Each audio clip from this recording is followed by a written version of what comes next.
Alright, so this is going to be a judo Newaza concepts video. Not necessarily judo, just like a grappling concepts video.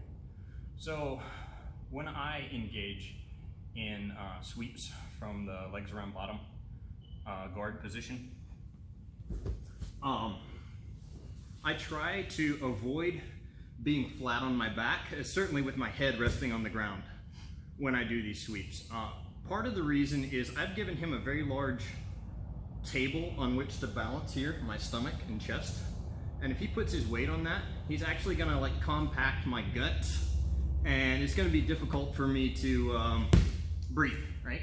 My guts are soft and squishy, and if they get compressed, it mashes up into my diaphragm and makes it hard for me to breathe. I'm gonna avoid that by getting on my side, right? If I get up on my side, now he can put his weight on my hip, or my rib cage, or my elbow, right? There's a very soft, there's a very small soft section here for him to target, and it's difficult for him to compress that and smash my lungs the way he can if he's on top and I'm flat, right?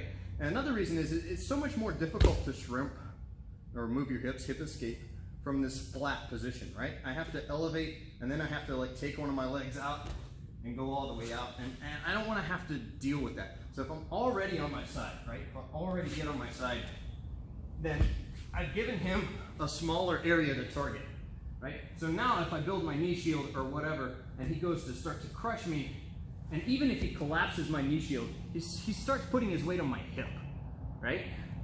And now this is so much more comfortable than when he was smashing his elbow down into my gut, right?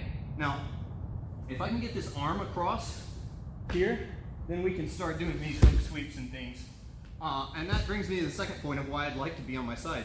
If he is on this side of me, right?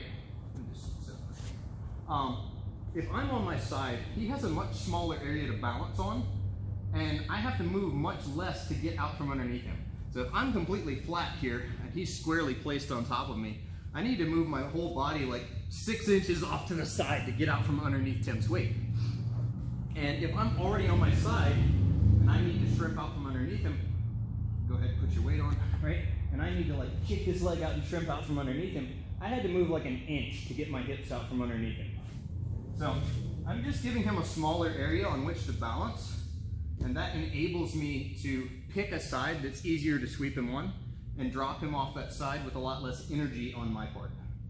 I'm particularly fond of the scissor sweep. So when I set up my scissor sweep, I try to like pull him up onto my side where I'm like completely straight almost. And then when I scissor him over, he falls off of me pretty quickly because there's not a lot of surface area contact between him and me. He tips off of the knife edge. And that's what I want to do. I want to make myself as thin as possible in the vertical axis so that when he falls, it's a very small movement for me and a long way for him to fall.